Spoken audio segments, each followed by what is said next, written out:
So good evening, it's Thursday the 16th of April and I'd like to welcome you to a Tilt webinar with Esmeralda Salgado, a few of my favourite things, ICT things. The AWR London's Tilt conference this year has been replaced with regular webinars. It's free to participants, but we really hope that you will join AWL, the Association for Language Learning, and thank Linguiscope. We particularly thank the speakers and the organisers who give absolutely freely of their time to support the association. So I will be putting this into the link. Please do join us. If you're not a member already, could you join us? If you are a member, please encourage us by writing that in the chat to say that you are a member. I've put a link there as well that I will put in later on to all of the webinars, future and past. So we've got about 48 recordings that you could watch if you wanted to. So as I say, do put in the chat if you're already a member. So here we are with a Tilt webinar with Esmeralda Salgado, a few of my favourite things. Okay, hi, thank you very much. What I'm going to do now is I'm going to do the share screen. Share computer sounds, is that right? Screen there. Share. There we are. Okay, so welcome everybody. What I'm going to try to do today is just going to look at, hopefully, to go through a lot of different apps that I'm hoping that all of you, or most of you, use at least some of them. And the idea is to show you how I use them, but also I would like to learn how you use them, because I want to learn all the time. I get bored very quickly. So I need to see as well new ways of using different things. And you want to find me on Twitter. I am no Esmeralda Salgado, but Botones Salgado. Very old story behind that.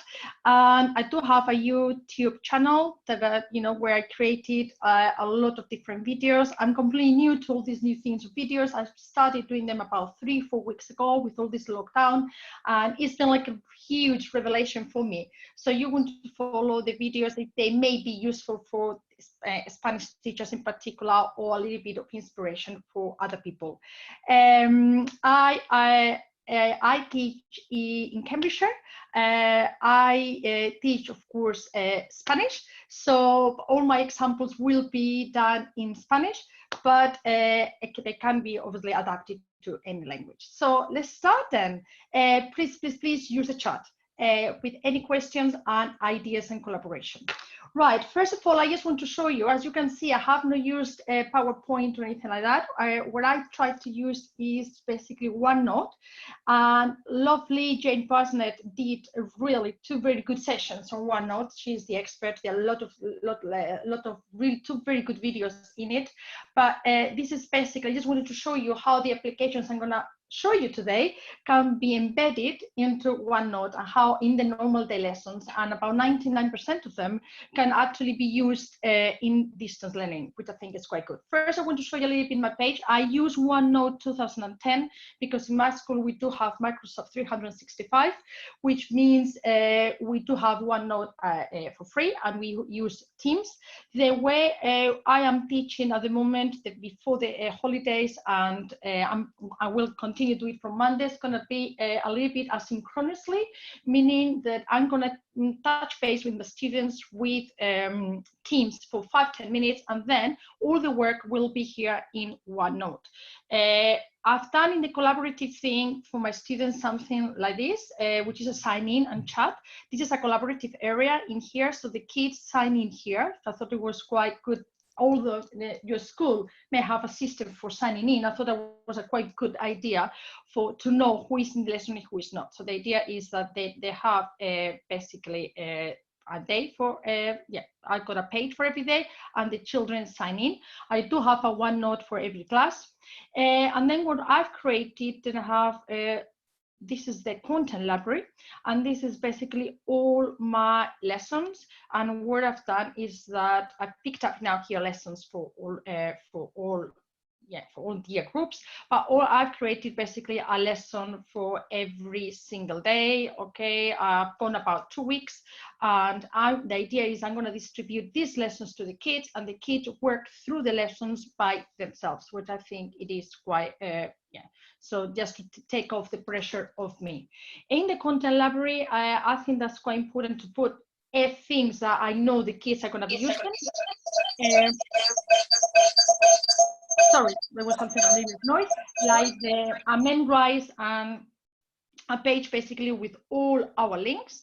Okay, this is quite quite good area, I think.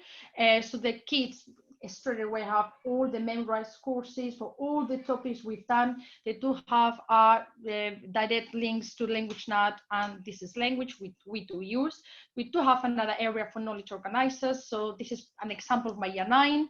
And with some other kids, I use sentence builders. This is an example for my year 10. So what they have here is all the sentence builders basically from the beginning of the year. I do have another section for grammar. So all the kids, when they're in the lesson, they can come back to this area just for basically for reference.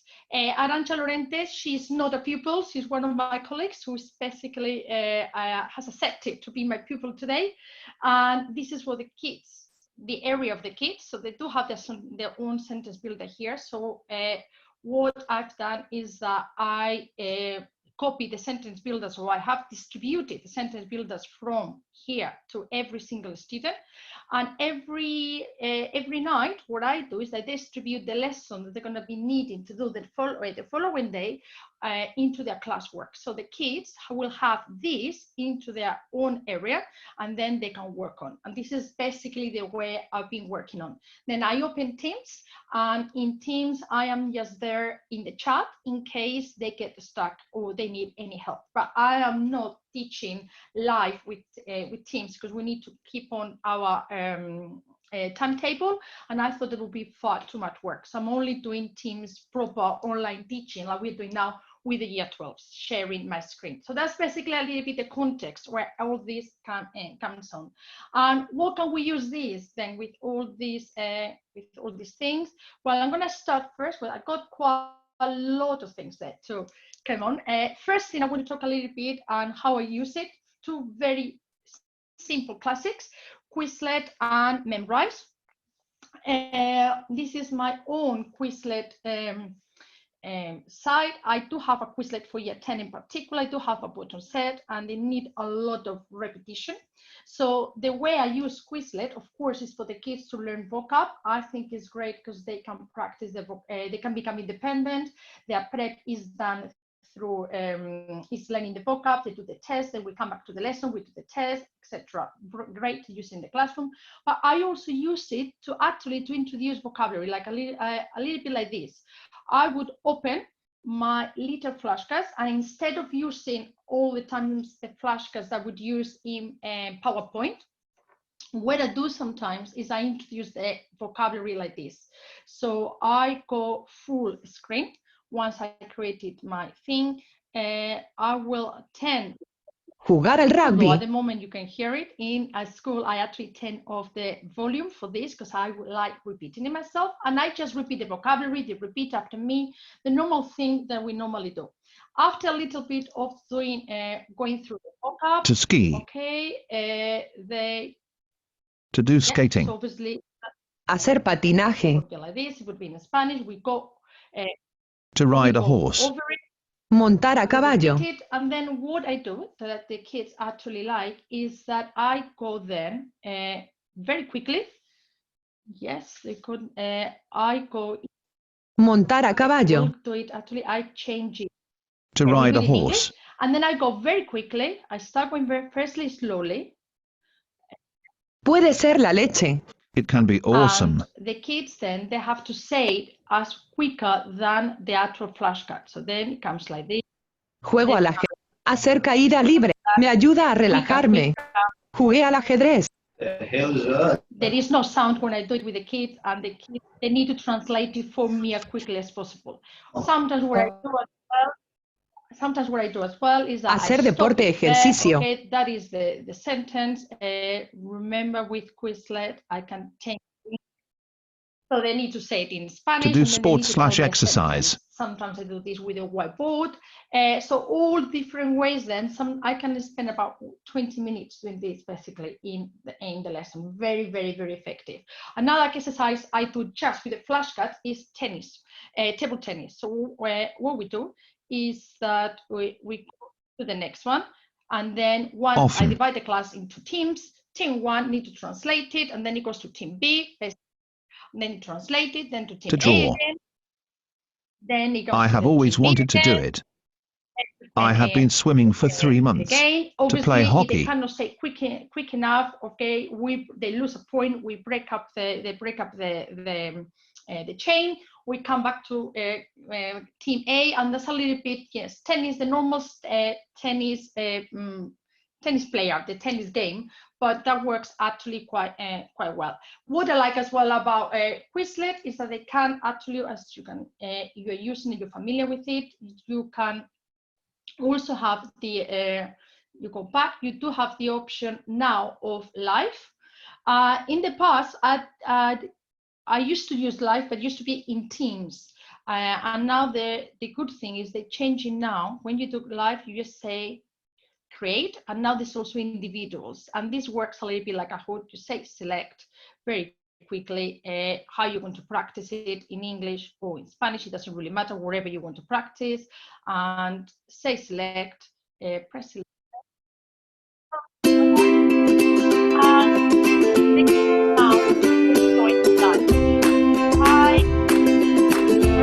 I found that actually quite good. Now with the live, with the lockdown situation, because although the kids work in here with a OneNote, what I try to do is at the end of the lesson for 5 minutes, we may have a very quick game.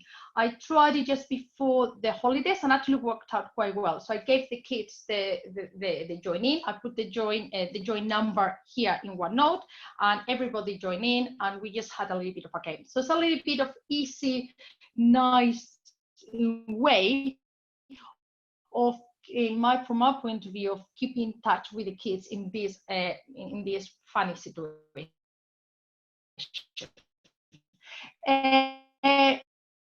Very so grateful to first have if you notice my vocabulary, I do as well sometimes chunks, especially with the low ability kids, and then some of that vocab comes from my sentence builder. So for example, the free time would be the sentence builder that we practiced in lessons, and then it is reinforced through Quizlet.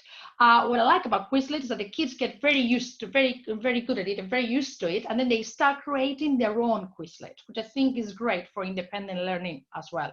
I use Quizlet with Key Stage 4 mainly, and sometimes Key Stage 5. With the little ones, I tend to use Memrise, and Memrise very similar to Quizlet.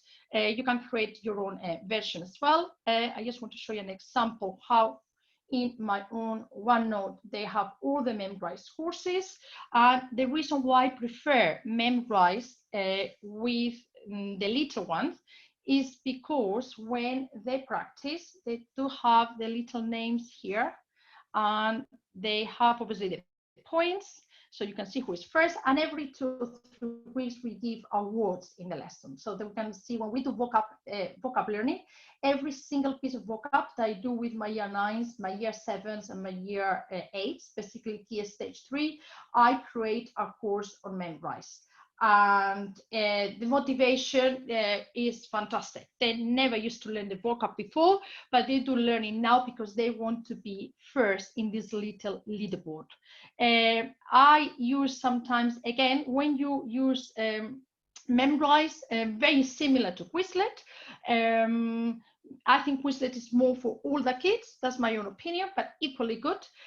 Sometimes in lessons as well, for a whole lesson, just to help them learn, we just go through this and we do I do the learning with them with my own account. So again, I do a little bit like we've done before. I divide the class into teams and we play tennis, table tennis again, or word tennis. So very simple sport games. Come on, how do you say that? Los programas deportivos. Okay, that's team A. Let's go. Team B, cartoons. Quickly. Dibujos, animados, and that's it. And that's another way of reinforcing, just for 5-10 minutes in the lesson, doing some game and reinforcing over and over again the vocab. As I do before, sometimes I use words. It depends on the actual topic. Or sometimes what I do, yes, I want to leave that one. Or sometimes what I do is just, again, could be some more sentences, like in a sentence builder, like a little bit of chunks. It depends on what I want to get from the classroom, from the lesson, and from my class, and also what I want to get the level. What I've noticed, sentence builders tend to work quite well with low ability classes. With more ability classes, I tend to do more words separately. So that is another good way of doing that. As I said, all the memorized courses are here, every single piece of vocab. We contribute, obviously I share this with the whole department so everybody can have access to this. Yeah, that's one of the things they use there. So that's one of my other favorite ones, is actually audio. This is Wheel of Names. I love this app.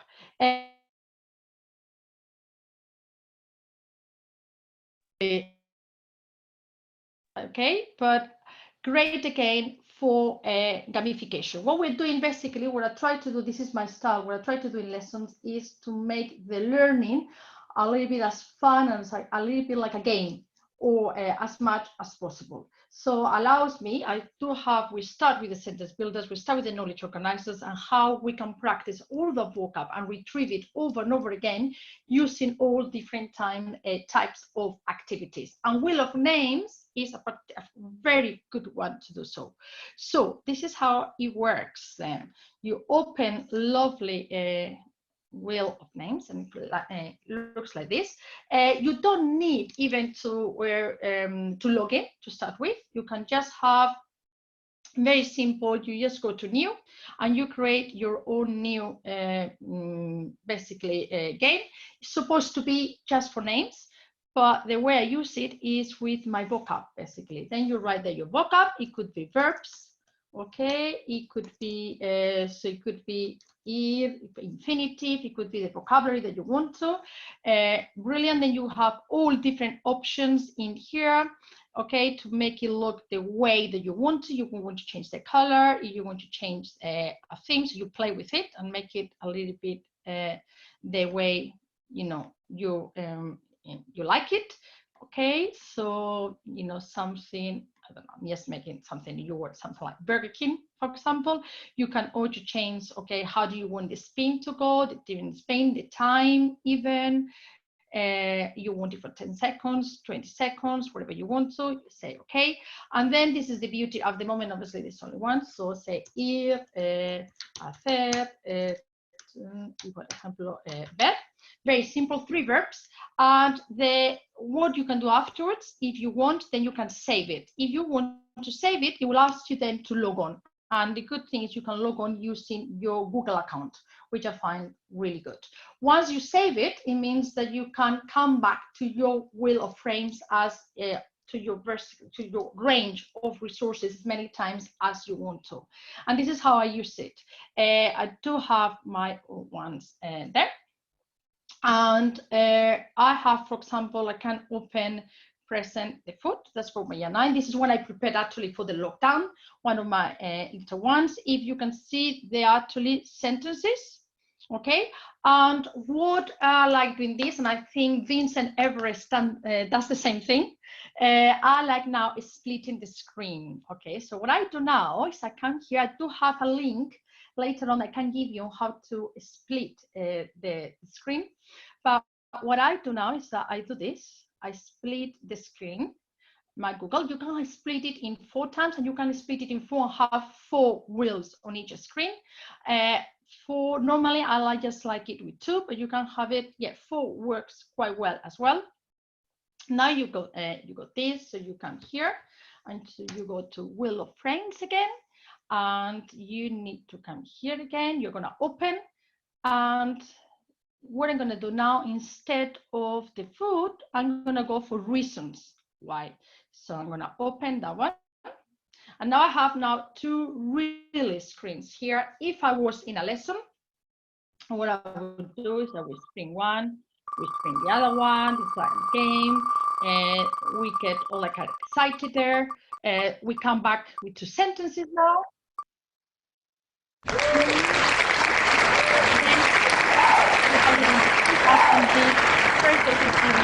Depending on the class, with the whiteboards. So you have, tomorrow we'll eat caramel pudding, and then they need to link it together. So I said, okay, what kind of linking words can we say? Okay, because given that, great for GCSE, this is actually for year 9, and then they need to translate it. For me, they can do it orally, they can do it in games, get a point, the way you want to.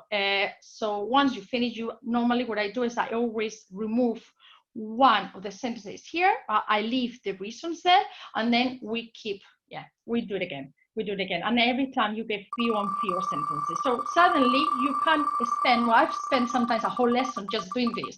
The kids love it. It's like a game.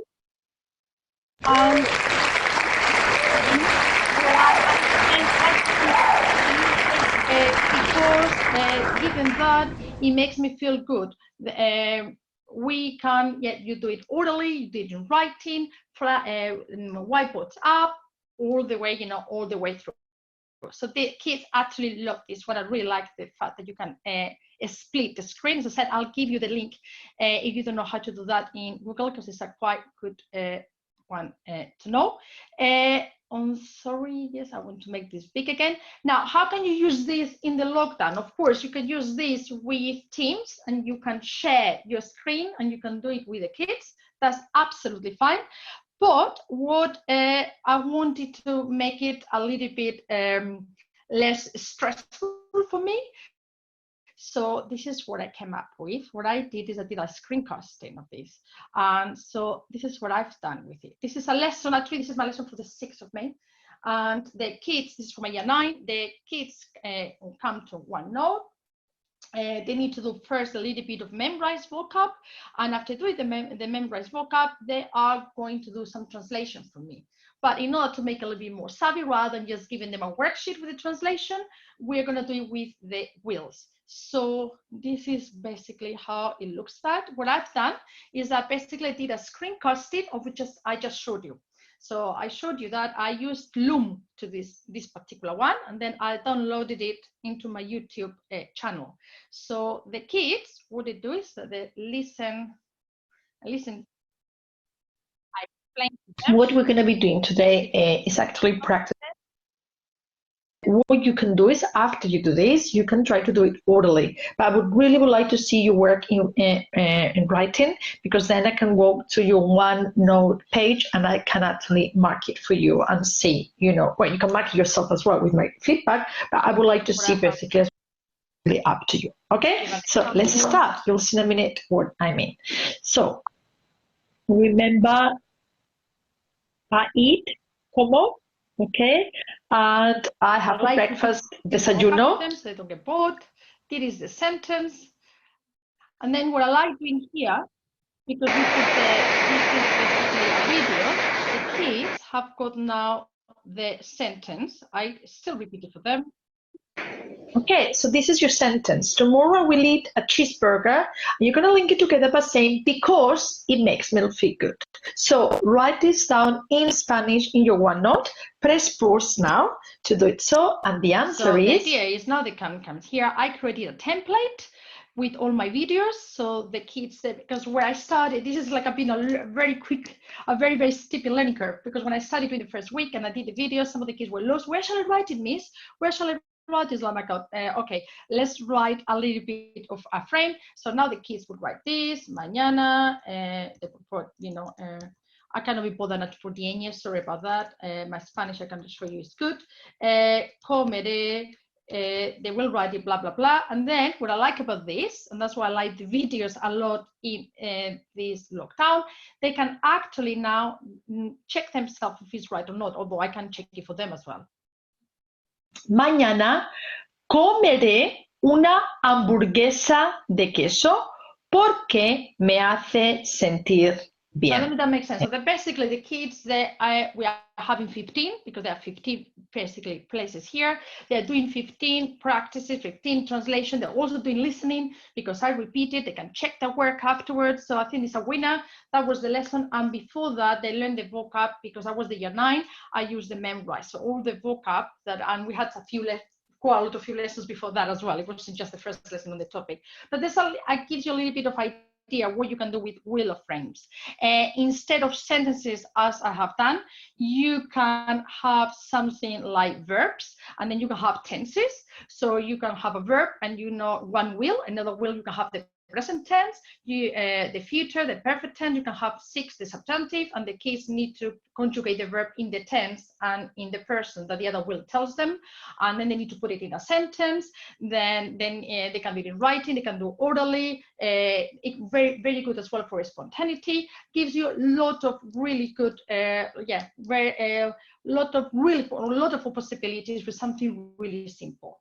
This is actually, which I'll put in the chat later on. This is actually the screen, okay, the link to how to put your Google into multiple view if you want to, which I think is really, really easy.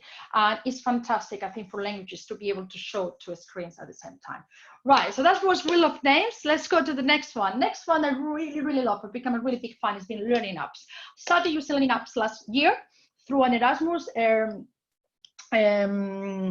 project. My counterpart in La Reunion used it, and the kids did a lot of learning apps together with some of the kids from France. Did games for our kids in England, and they were round, and I thought it was just fantastic. The kids actually creating materials, so the French kids creating materials in French for the English kids, the English kids creating material in English for the French and also for the Spanish, because the Erasmus was about with the 3 countries. I thought that was really good. I loved it. And now, when all this has happened with this situation that we're in, this is a fantastic way, again, to make your lessons a little bit more groovy. And it takes only minutes. So I'm going to show you. I don't know, you know it. If not, you need to try this one, definitely. So learning apps. All these apps, by the way, they're free. So what you can hear now, let me see if I can move. Yeah, let me see, moving this down there. Right, so you need to log in. Okay, so you log in, there you are. The first time when you come here, it's not the most, not very attractive website, but this is what you can do. You come to create app. And it's super easy. You got a lot of different apps that you can create. The ones I'm going to show you that I think, in my opinion, are very good is free text input. And I'll show you why. And also group puzzle. Of course, you also have a closed test. This is the original. This is very good as well. Read for gaps, but I do have text magic school, and I prefer text magic. But again, you can do filling blanks with this one. This is very good. Of course, you can do hangman, you can do pairing game, but the ones that I've really been exploiting is being free text input and group puzzle.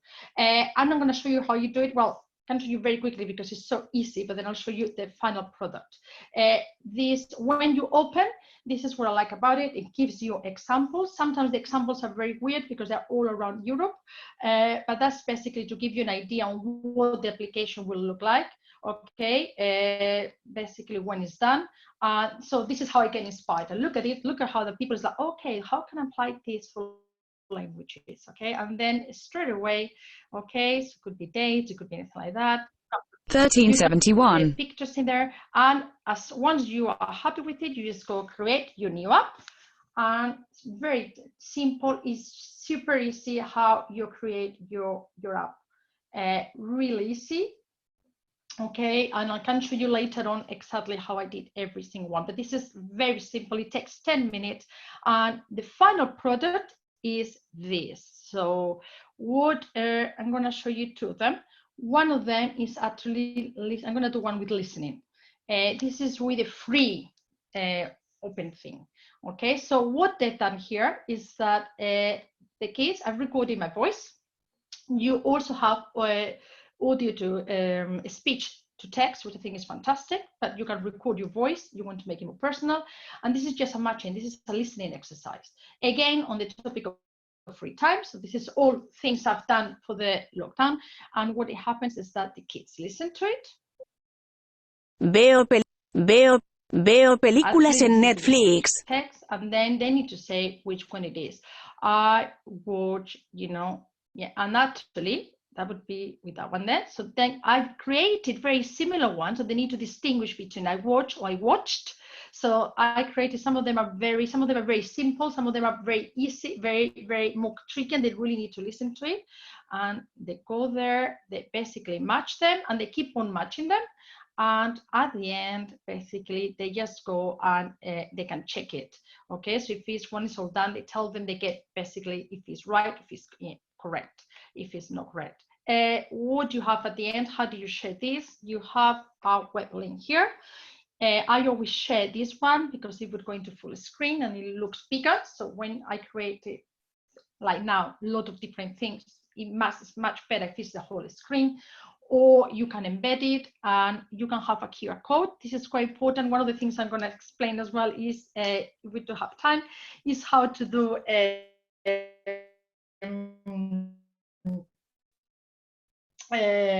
treasure hunt. So this will be a way of doing it. You can always edit it as well. So yeah, so this is an example of it.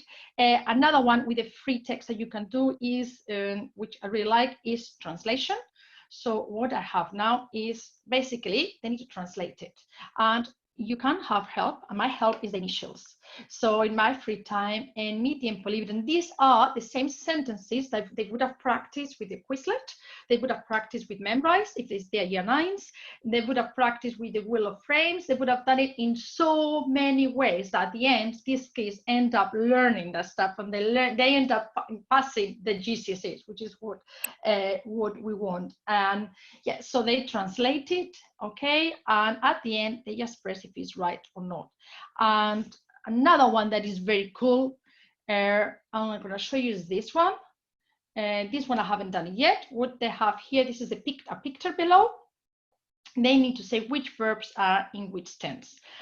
So which ones are in the present tense. So, so it will be sale. If it's correct, it will start revealing a picture. What I put in here instead of a picture is actually a video. There is a video, which is the song from Resistiré in Spain, which is the song that's become now like a anthem for the coronavirus. And the idea, it comes with subtitles, so as a prize, when they finish it, they can sing this, they can listen to the song, they can sing it as a karaoke and at home, and then they can write a little bit of either translated it, haven't thought yet, not yet really how I want them to do, or just give an opinion about the song. Have you liked it? Why have you liked it? So that, because we are using the topic of free time, so they can talk about music. And yeah, so this one is just basically preterite, imperfect, future. You can have as many categories as you want to. You can have more tiles or fewer tiles, and all that. As I said, what I've done for that one would be the group puzzle.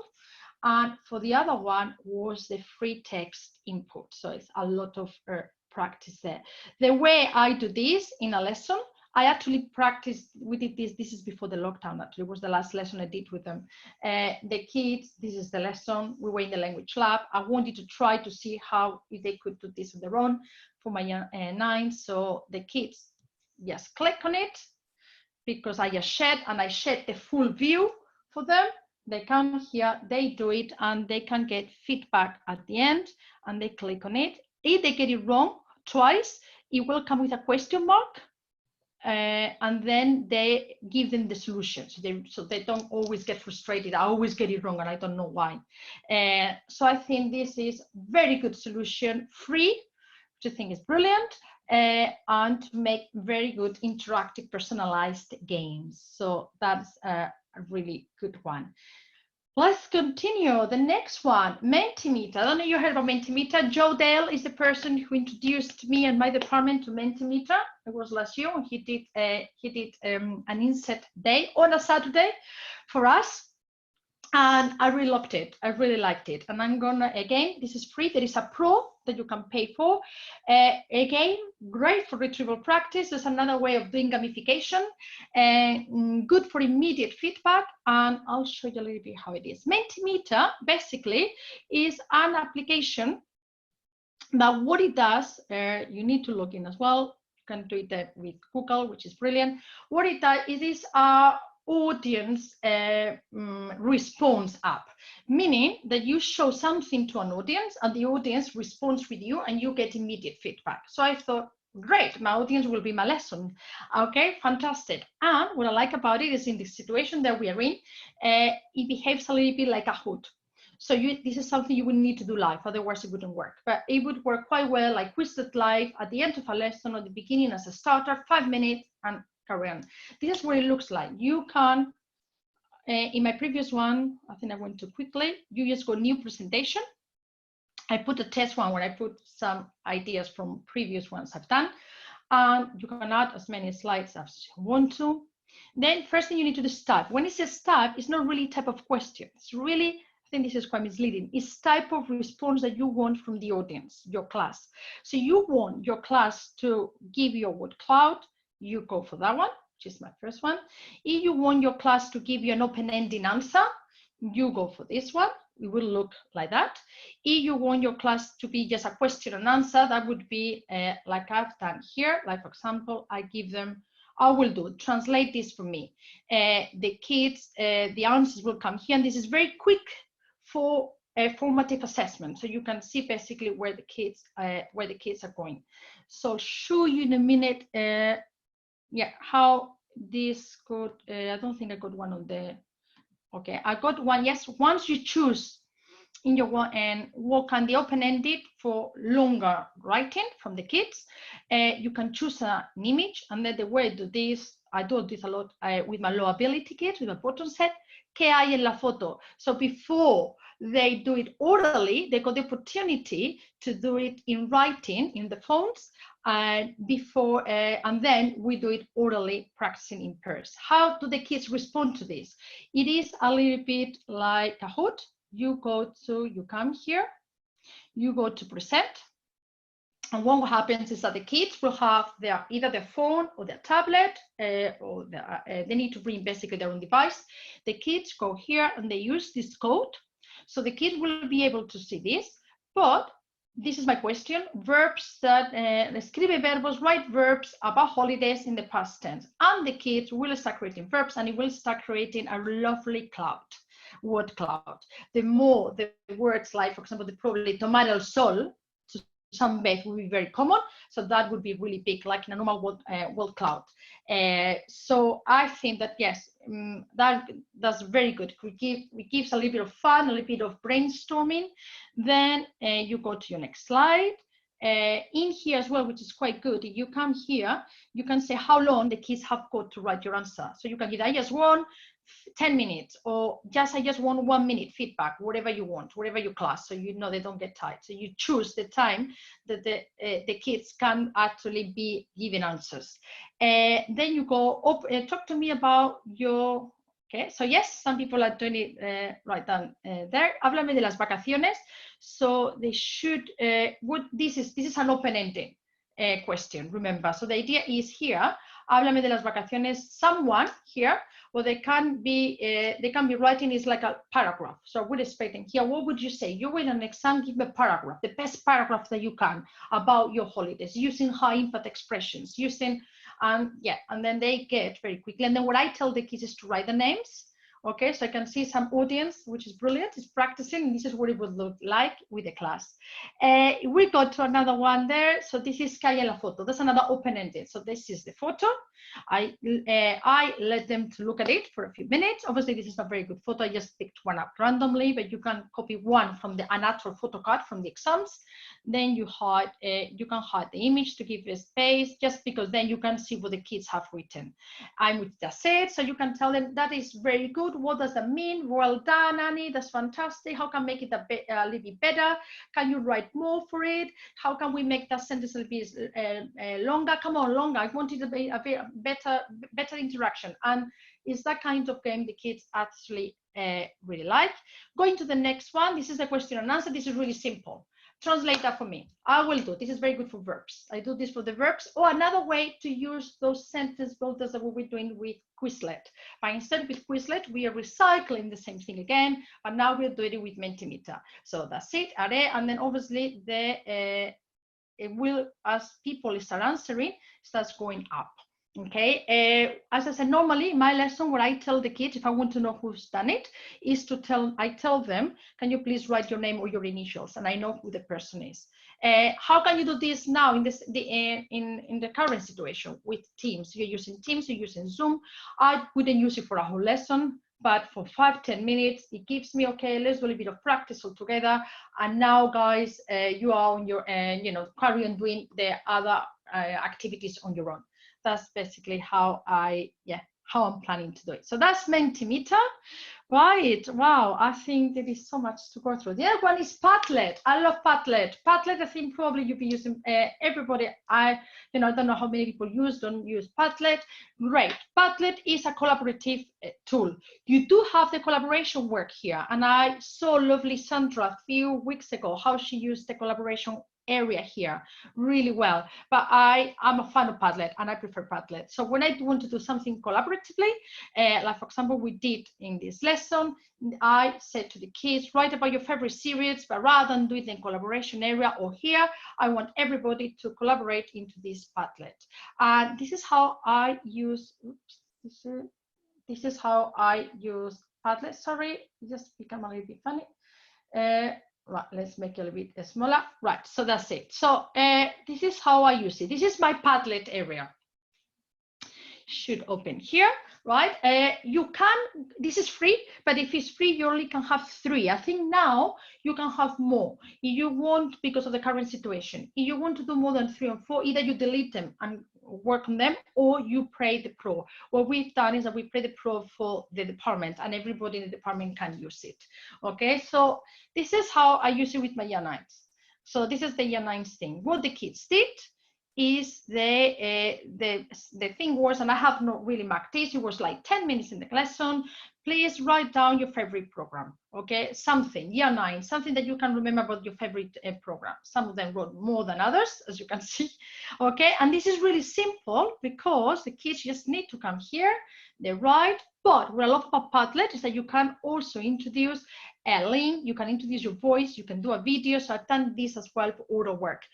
So I set up a question, and the kids for the oral exam, they need to say to me, okay, record yourself.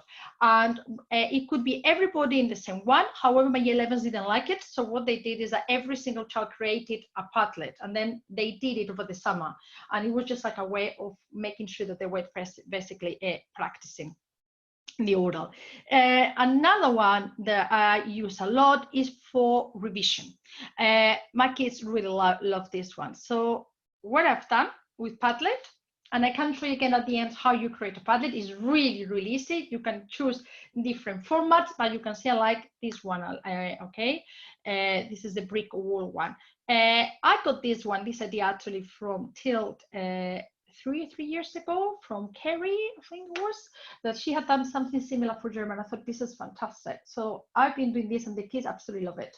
So what I do around November time, I create a revision schedule, which is like 5 weeks, but it could be divided in 10 weeks. This is over ambitious, I know that. But if I put 10 weeks, the kids will be put off.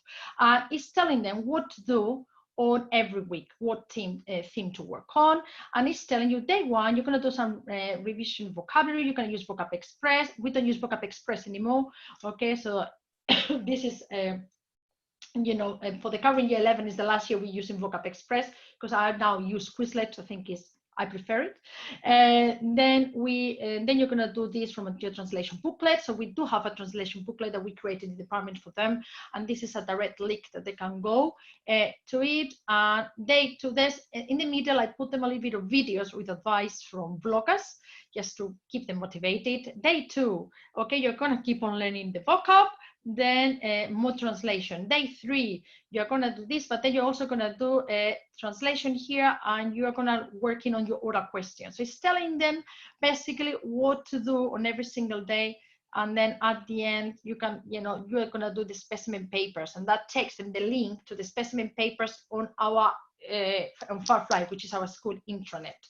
I just before a week when we broke up, I had done the oral schedule, which obviously we don't need at all, but this is what I wanted the kids to do over the Easter holiday, how to revise. So this was like a Easter oral, what to do over the 3 weeks, basically, what to revise. And I just give them for 1 hour, thing 1, do this, wherever you've chosen. Yeah, and basically this is the kids actually love this, and we also give this to the parents.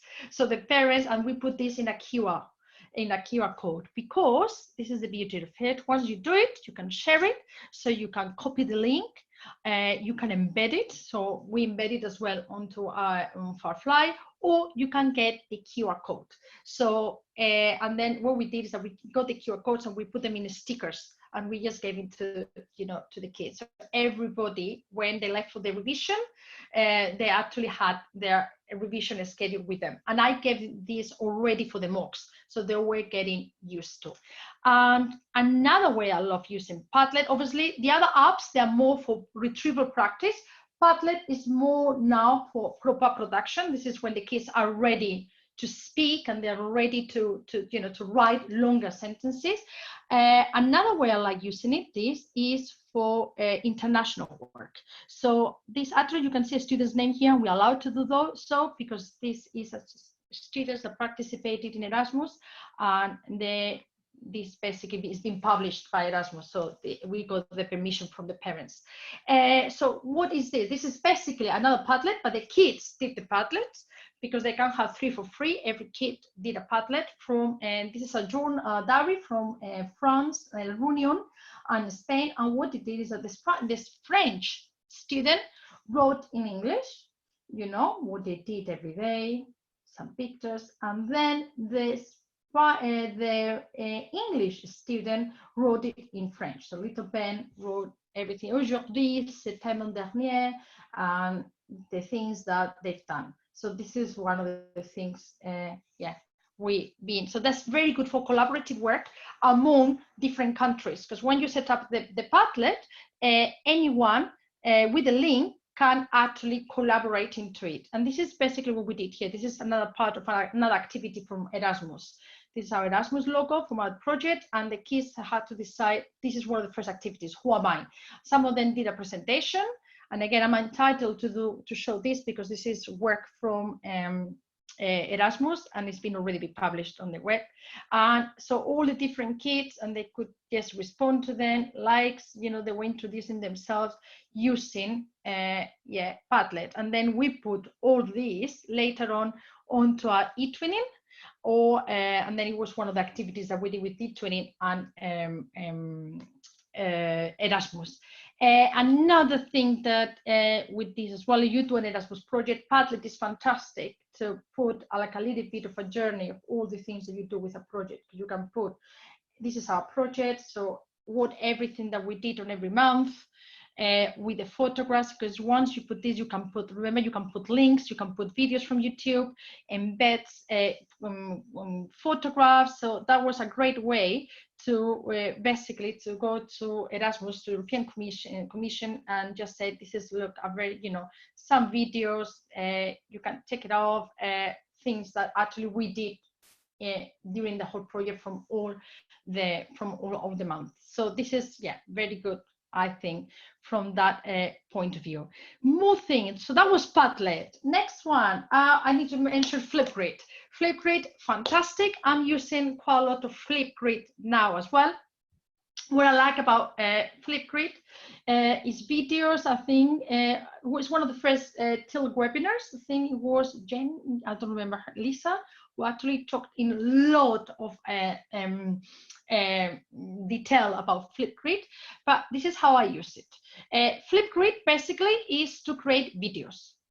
And again, when I use it, you sign in instead of with your Google account, you can sign in with your Microsoft account, which is fantastic because we do have Microsoft 365, so it's really safe. And the kids, when you create your own new grid, you say add new grid, you can say how you want the kids to enter it with a normal email, or you want to use a school email. Okay, so students join if it is a Microsoft one or a Google school email. So I think that's because we do have Microsoft is really safe, and they use the same login details that they would use in the school, which is a bonus because sometimes they forget what the login details are. What I do is I create a grid for every class. It's been working really well with the year 9s. My year 11s preferred Padlet. They didn't like it. My year 9s love it. It's one of these things. You try different things. Some kids will like it, some kids don't like it that much. So for me, one grid means one class. Once you create one, this is how you can share your grid, which is your class. Once you create it, then you can create topics in here. For me, a topic is something that we're going to discuss. So the latest one is that we did actually over the lockdown again was my favorite program. So they had to do in Padlet first. You can see, that everything that follows a sequence, and then they do it orderly. And what they had to do is basically I told them, what is your favorite program? I put them this, you can put a link to help them. So I put them the link actually to OneNote, because in OneNote they would have the sentence builders, the knowledge organizers, and everything to help them. And they just have to prepare 2 minutes, so very, very short. What I liked about this is that the kids, and I think I can show you, I'm not going to go below because I think we'll see names, but Kaylee doesn't have her surname, so that's fine. The kids can put, and that's why they like it, when they talk, this is very good for shy children. Okay, because what they can do is they can put a sticker, the sticker talks with them, and it's not just them talking, it just is the character. And what you can do as well, you can give them your own, I can show you how you do that in a minute. You can give them feedback. I try to use the feedback from GCC. And I gave them, you can give them feedback and they get an email with this feedback. Also, what you can do is, sorry, I shouldn't just use that. Also, what you can do is that you can actually video yourself giving feedback orally, which I think is quite good to give the kids pronunciation feedback, or this is how you say something, or you don't have time to write it down. You do another video and you give them the feedback, which is great. Also in this feedback, the kids could actually respond into this. So we get 12s, I'm going to try to do after the holidays, is that they're going to do a little bit of debating. One person going to tell them you need to defend an idea, and then the other person you will need to answer defending the opposite idea.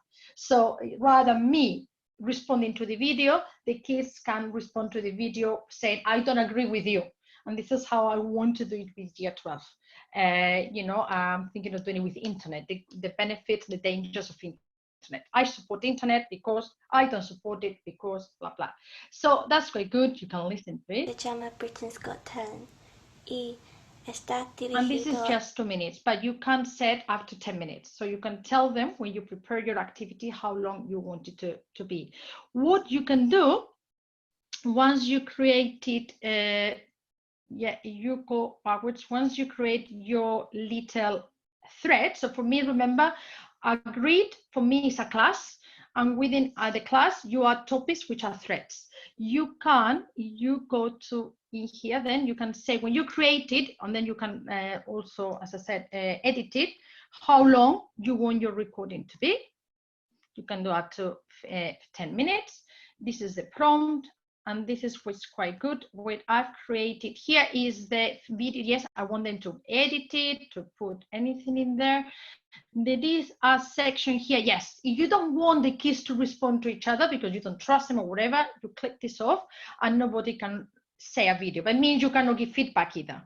Okay, and at the end, feedback, there is a basic feedback that you can use, and this was my feedback. So I add the criteria, and then what I did, accuracy out of 5. Did you make, you know, I created my own rubrics. So that is, yeah, that is basically, and then you can update it. When you create your thread, you get all these responses, and then you share it.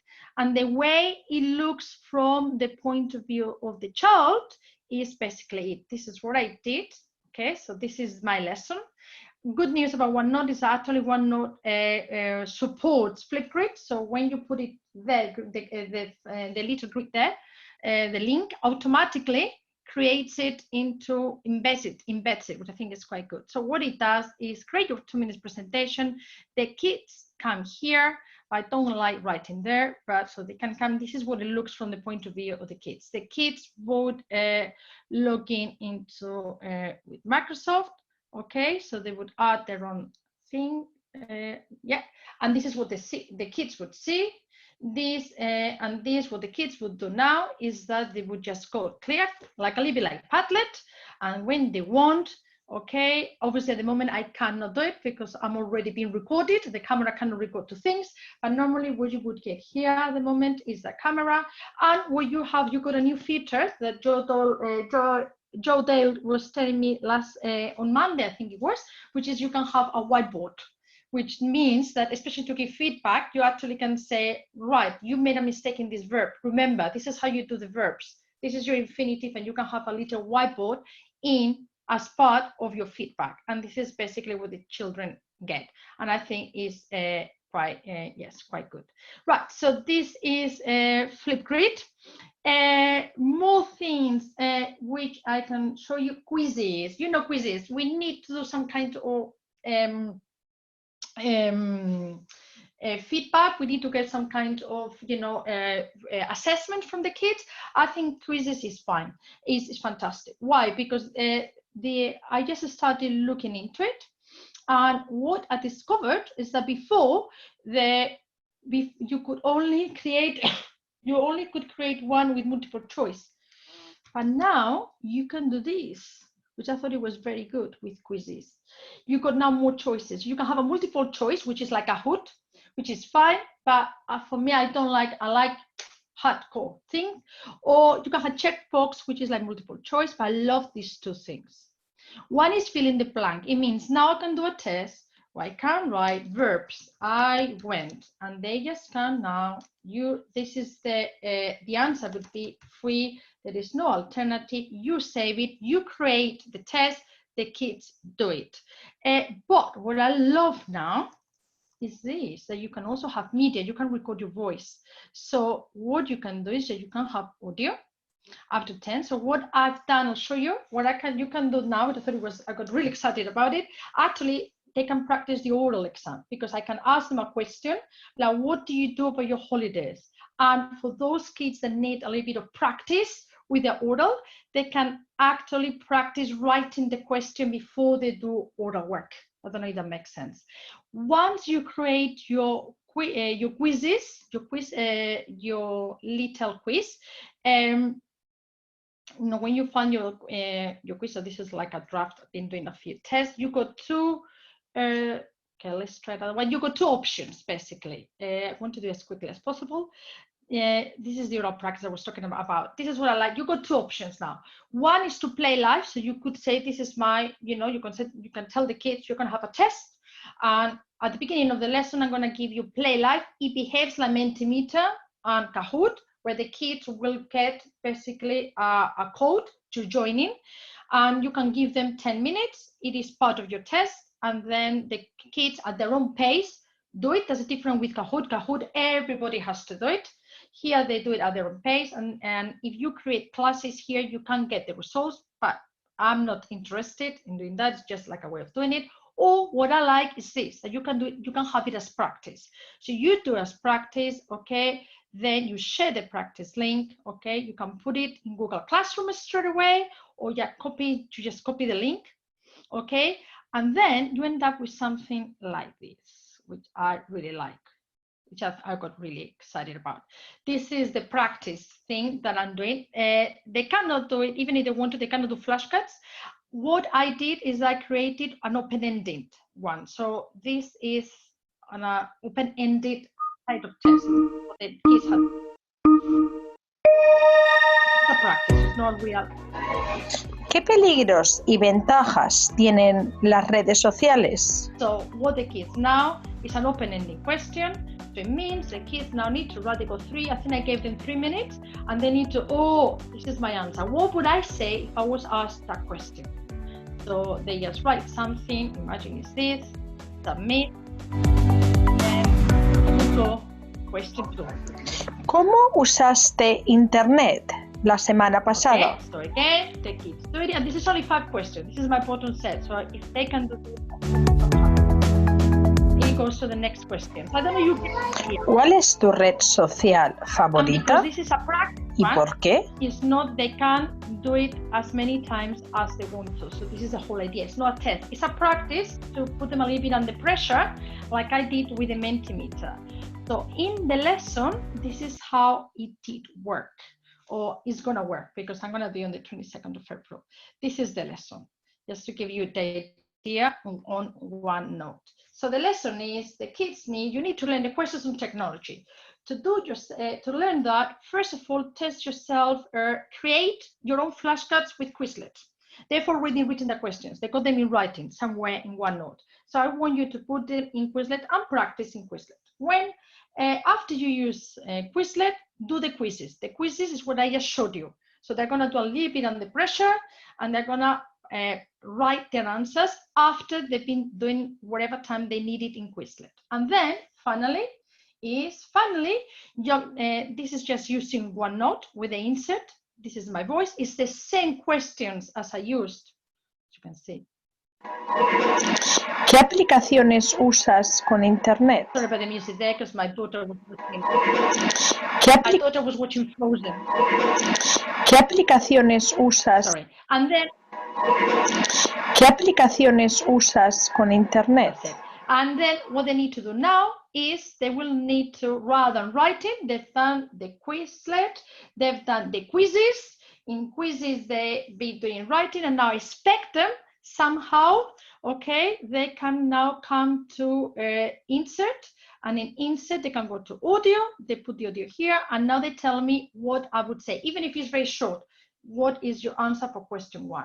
What is your answer for question 2? And because they're working asynchronously, they don't like it, they delete it and they try it again, or they come back and work on it on quizzes again. So I think that is a quite good way, I thought, of using quizzes.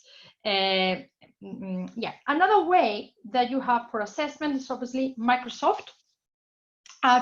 Because we have 365, we are very lucky, Microsoft 365, we do have forms, Microsoft Forms. Microsoft Forms, actually, if you have OneNote, very good, because it actually, you can actually, you put the link, it creates it there. I can show you how to create a Microsoft. It's the easiest thing ever. What I would say, if you're doing a form like that, I did this for my attendants, please ask them at the end to write your name, because otherwise you're gonna get all the responses and you don't know who they belong to. So it's very important with Google Forms or Microsoft Forms, you always get responses. So you just use, you just tell them, at the beginning, what is your name? So I know who that one basically was. And this will mark it for you. So this is like, that was a little bit of practice there. Microsoft Forms really easy, okay? And let's see, I don't know how much we're doing with time. I think I'll show you later on because it's really easy. I want to show you this then. To do with forms, but not Microsoft, with Google Forms, what I do is actually escape rooms. And again, I can show you later how to do the escape rooms.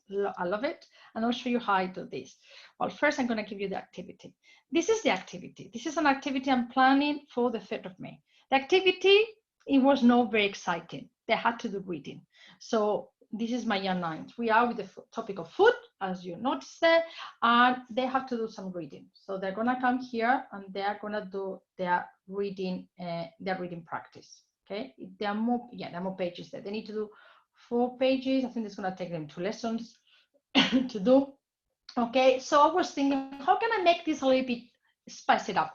I've done this in lessons before manually with escape rooms. So I was thinking, okay, I'm going to do escape room. How does escape room does with the reading? First, they do the reading, and then the kids click on that, and that is the escape room. So what the escape room is telling them is write the answers from vocab practice 1, which is basically the exercise 4. So that's vocab practice 1, exercise 4. So what I'm telling them, the answer for the first task is to write all these answers. That is basically what they get. And then I tell them insert commas and not spaces between words. So just to show you works, I've created, that would be the answer. So I opened, so the kids would have done it and they would enter themselves. It's all these words. So it's all the words. I tell them to put it in commas, no things in there. So I'm gonna do copy, and this is what happens, and hopefully it will work. So the rest of it looks really embarrassing. Next, yes. So it goes now to question number 2. Now there are quite a lot. There are about 6-7 questions, but you can see how it makes again another gamification with something very simple. You have a reading activity, and how you can make it into a room. How you can make it into room escape. How you create that, I can show you just the very basics on it.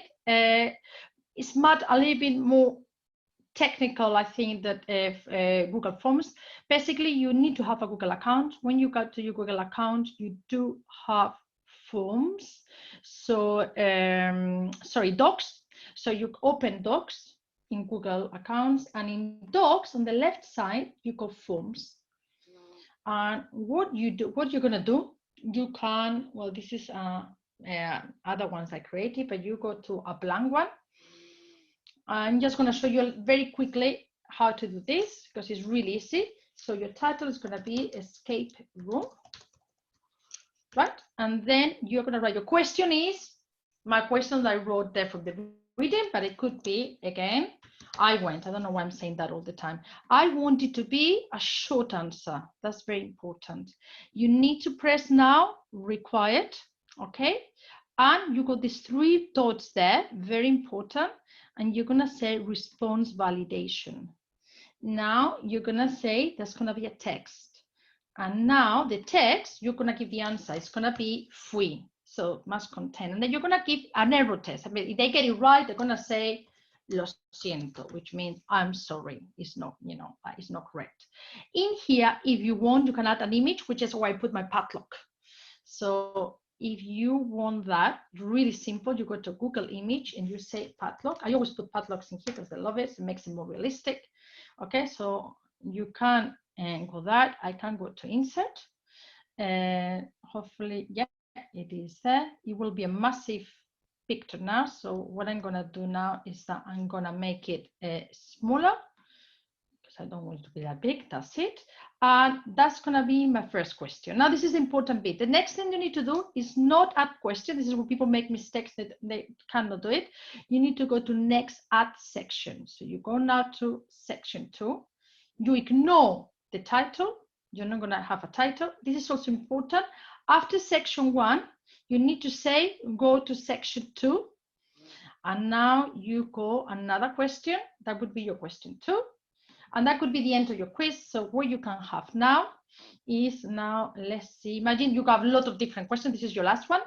And you're gonna have now confetti because it's gonna be, this is what I normally write for the last one. So for confetti, this is gonna be, yeah, because it's your last question. Okay, so you need to keep adding basically sections. You want 10 sections, whatever you want to, but you only need the title in the first one. So what you have now, there's not going to be question because this is going to be just basically thing there. And then you go to preview. So you got an idea what it will look like. So this is now your escape room. Free. Hopefully you will, okay, it's because I think I put I put it like that. With is case sensitive. This is important. And then is your, okay, because it's only, so at the end you could have put here actually a word here saying congratulations, you won. So again, really easy way. Even in the normal lessons, you do a reading activity, which is not the most exciting. I mean, they are necessary. I'm not saying that readings are not exciting, they can be exciting, but you do something more normal, and then you have the escape room at the end, where the kids, you know, and they can work in pairs and they can have little games at the end. So that's basically how I created. And let me see, I don't know if I would have time. Please let me know if I have to stop. Shall I stop? Please keep going. Please keep going. Because it is a little bit more things. Lyric apps, we've used lyric apps. I don't think I had to mention it. It's very old-fashioned. I think we've all used lyric apps. I create my own gaps, and yes, we do. Yeah, I basically, this is what it looks like. This is Enrique Iglesias. The annoying thing with lyric apps is that actually you have a lot of apps, but I still think it's a good resource every so often. If you log in, you can create your own exercises. So the idea is that you play, and then you have all the different questions there, okay, to answer it, and you write it down, and it's a filling up, you know, very, very easy because it creates it for you. And I think this is always a winner, as a little bit of a, if you finish your lesson quickly, you just give them the link. As I did there, are very good. So lyric apps, why not? It's very, as I said, this is quite old, but I think it's quite good. YouTube films, I keep using quite a lot of YouTube films and shorts. So there was another little project we did with the Year 9s actually before holidays, cuerdas, and we created little worksheets, and they perfect for the situation that we are now. Because if you're doing, I mean, the topic of media, they can, again, this could be once you've done a lot of practice with a topic, they can watch a little film and they have a little worksheet to go with. The worksheet is not that you know, it's nothing you know, revolutionary. It's just like a little sorry, worksheet. Then actually this is from, uses a lot of different shorts, but I think short films, they're brilliant because in 10 minutes they get quite a lot. So la leyenda del espantapájaros, and then listen to it, and they click on the question, they write the thing just there. Extra. So this is like a little old-fashioned way, but it's still, I think it's got the room in whatever we do, and to do this. And then we had cuerdas there, and this is what they had to do. They love cuerdas. It's one of my favorite films. The kids love it. I really recommend it for Spanish teachers. And they got them very simple questions because that was for Year 9. Click, enable editing. The kids, oh, sorry, that's gonna come there. The kids write the answer there. Then I can go in OneNote. I can mark it. Everybody's a winner, and this is a very fashion things that we all probably use. And then I had to mention is screencasting. One of the things I showed you at the very beginning, how I've been doing a bit of screencasting. I've been using quite a lot. This is my channel. I was a little bit worried on how I was going to carry on teaching new material and how I was going to do oral work with the kids. And if I only did readings and I only did, you know, project work, if this is going to last for 12 weeks. Also got a little girl who is 3, who nursery is closed, so I had to think of a way of teaching asynchronously, and I thought the screencasting was fantastic. So what I did is that I look at I have all my applications here that I normally use in lesson. Normally I use my Smartboard notebook. I use a lot of Task Magic as well, my PowerPoints, whatever I use, and I give explanations a little bit like with the wheels, and I record myself, and I record the screen, and I do videos of 20 minutes, and that's my lesson. And this is a good way. Not all lessons are videos, so some lessons is learning apps, some lessons is a Quizizz, some lessons is just reading, but every so often I add a little bit of interaction with the kids, so the kids can do listening, not just from a book, from a textbook, but they can listen to my voice, and we have that contact, human contact. And this is a little bit, how do I do the screencasting? There was the first web, Tilt Web was about screencasting. So you can find it here. You can use Loom, you can use Screencast-O-Matic. I prefer Loom, my personal opinion, and then I upload all my videos into YouTube. And this is what it looks like in a normal lesson. This is my free time, and this is the lesson for the 25th, yes, we did on the 25th of March. So I started basically the topic of my free time. I think this is, sorry, no, that was the 27th. That's when I made it. It's like, this is the 27th of February. We haven't done it yet. Sorry. So this is my, and what I do is I create a very, so I'm going to show you, I'm introducing my sentence builders. They repeat after me, so they're doing a lot of repetition as I would have done in the lesson. Unfortunately, I cannot do whiteboards or anything like that. Okay, not everything can be done. Then we do a little bit of conjugation, and just to give you an idea, minute, I think in minute 13, which is why I like it so much. I can do, this is the video. Let's go to the minute 13. So this is me. You know, this is going through the sentence. Es emocionante.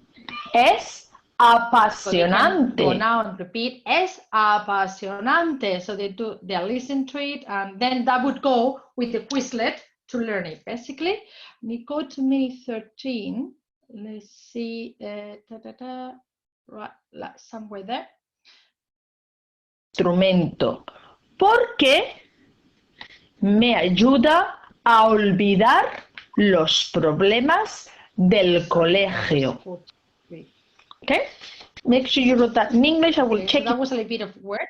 And then I'm okay, gonna. so I think that's the beauty of it. It's a little bit what I would have done in the lesson, which it would have been unthinkable. It would have been really difficult to do in Teams because I cannot see. We only can see 5 or 7 people there. We got a whole class. I don't know if someone is on, is off, is here. They can work at their own pace. I think it's easier, me personally.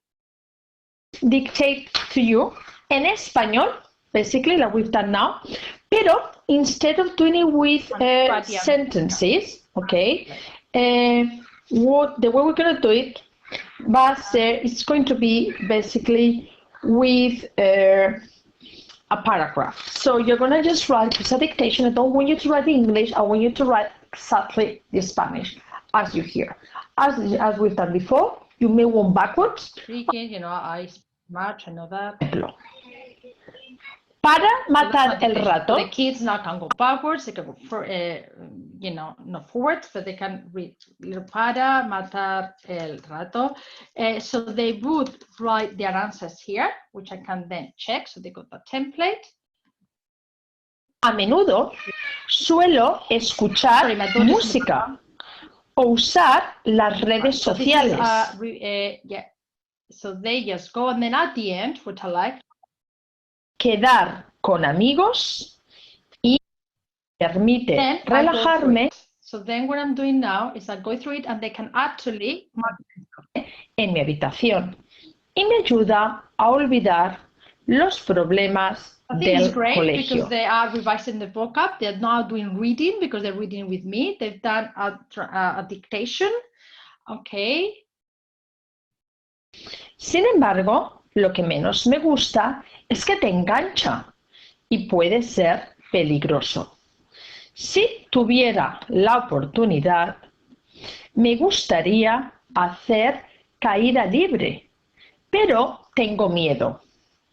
Me gustaría hacer caída libre porque creo... Okay, so they got all those words that we are reusing over again, and then part of the last exercise is I'm telling them that basically the whole paragraph is revealed, and then I want to translate it into screen.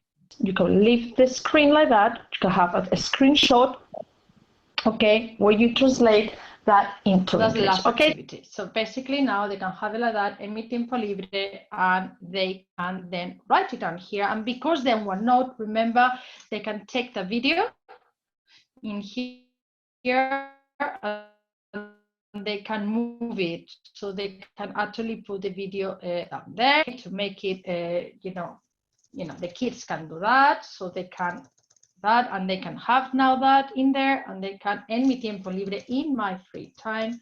Okay, so they can, yeah. Chicos, you've done it really well. How it is. Okay, So that would be a lesson. It would be really and good in the collaborative area. Allowing me to be, what's the word, to be myself and to teach as close to as possible to the way I would do it in lessons. So I think I would definitely really encourage you to do a little bit of screencasting. That was a smart board, so that's saved me a lot of time. And this is I can give you later on my YouTube thing as well. But if anything, anyone teaches Spanish and any of this can be of any good, my videos are there. If they download, I don't know why they're not downloading. I don't know what is happening now then. The internet's a little bit, oh yeah, there they are. So all my videos, yeah, I don't have as many. This is the videos, remember, that I've only done in the last 3 weeks. So I've done for my classes, including as well TaskMagic into it, how to use TaskMagic orally as well for translation. I do have as well a tutorial on how to use OneNote for distance learning. As I said, I learned all this. I've only been using since the 18th of March. So it's all slightly new then. So any comments, please, on how to improve, that will be brilliant. And the last thing I need to tell you is treasure hunts. Anything that you have, this is actually the only idea that you cannot use online now. Well, I cannot say a way of using it. Well, you could maybe, but it doesn't look, I cannot think working properly. You can do a treasure hunt. I do this around the school. Anything that you have, a reading, a listening, a learning apps app. Okay, anything that you can anything that you have, you can convert it into a QR code. Sometimes because the app allows you to do so, like learning apps that allowed, even Flipgrid, you can have videos that you can have the QR code, or because you can have a QR code generator. If you have a OneDrive account or you have a Google Drive account, if you share, any document can be shared. Once you share it, okay, then you come here and you convert it into a QR code generator. Basically, there are loads of them. You just put QR code generator. This is the one I always use. You put your website, your thing there, your link. It will create it. You can download it. Then you can print it off, and you can put it all around the school, around the classroom, and the kids are doing different tasks. And when they, with a phone, when they read it, it could be just a Word document that I have to translate. It could be an audio where you're asking them a question and they just have to, to reply. It could be a learning gaps, activity, anything. And also what I think is very good to do display, because you can display the oral work of the kids in the class, in your department, and you can have what I call a talking wall. So every QR code is basically a child talking, and that's quite good when you go parents' evenings or when on visiting days, and the parents come in and they can very good way to showcase your MFL department. And the very last thing, scratching. You need to keep motivating the kids. There are things that you can do online. We are very lucky that we do have alphas, and we can put those things. Normally in lessons, what I do, I use this, and I got this from someone on Facebook. So this is not, it's not even my own template. I don't remember who the person is, so I am very sorry. It's not my idea. I got it from someone. I think it's fantastic. We created this scratch card. How does it work? We print this off. You can change this. We print this off in card, and then we go to Amazon, and in Amazon you can get this for £3, which is basically it's basically a label that you stick, and it fits perfectly over, let me see the document, over this area where it says valid for half an hour. You can give here the rewards that you want to. So we got chuches, basically sweets, for one of these kids, all these games. I'm always doing games. You stick that on top of that, and that a student gets that at the end of the lesson, and they love it because they scratch it to see what they want. Something very simple, but they go mad for it, including the kids, state 5 kids. And just for you to tell you last thing, other things that you can use, Textivate. I know it's expensive, very economical, fantastic. Taskmagic as well. This is language is free at the moment. It's very good. Jabla is free at the moment. Sanako Connect, which is a language lab online, free at the moment for the first 500 schools who sign up with them, and you get language lab online, remote. Language Net is the only one at the moment you still have to pay, sadly. And that's it. And TeachFeed, again, partly free at the moment, which is TeachFeed, Textivate, and Taskmagic, part of the same family. I'm a really big fan of the three, and I don't work for the company, but I really like them. And wow, I think that's it. Wow, that's just incredible, Esmeralda. You've been amazing, absolutely amazing. We have all, you afterwards, you're going to so enjoy reading all the comments that people have made. They really have appreciated it. Look, wow, she's amazing. Hopefully I can learn from them as well. But do you realise, I mean, you have managed to do 90 minutes non-stop of enthusiasm and idea after idea. I know, I'm exhausted. I really am. I'm sure you are. I think But just to say, you've got an extremely grateful audience here, and I'm sure that we're all going to be watching the video afterwards, pausing it. So I went through, I mean, it's absolutely amazing. Lots and lots of compliments. As I've said to people, we're going to save the chat so you'll be able to read that, and we're putting on the website. And also, you've had a really responsive audience. Obviously, you've enthused us, but also they've been great. They've been supporting each other. So, in fact, as far as asking questions at the end, to be honest, most people ask questions. We had Joe Dale there, who's obviously your mentor and guru, and who's been come along and trained you, and he was able to answer lots of questions, and other people were able to answer questions as well. So, you know, there are a few. Yeah, I've been inspired by Joe. Joe inspired me a lot. Oh, thank you. So I can quickly zip through those, but it was Uxie at one point just said, "Wow, happy days," and I mean that really is quite something, that you've managed to really lift our spirits at a time which is pretty sad, but you've managed to make us happy tonight. So I think before I go on to the questions, because there are just a few, I'm sure some people are going to have to go soon. So can we all open if you could open up your videos, open up your mics, so that we can give you a nice round of applause. So happy. Look at all these people coming. Yay! Oh. Gracias. Hey. Well done. Muy bien. Go on to the other. Fantástico. Muchas gracias.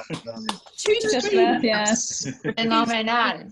Full of people. So thank you so much. Really, really good. And I expect Joe, you might want to say something just before we go on to. We'll ask you the last couple of questions. But Joe. Yeah, just fantastic, absolutely fantastic. Such a range of ideas, and as Vincent said in the chat, very much underpinned through the language work. So it wasn't technology for the sake of technology; it was all underpinned on what you were doing in the classroom with languages. So that was really lovely to see practical ideas.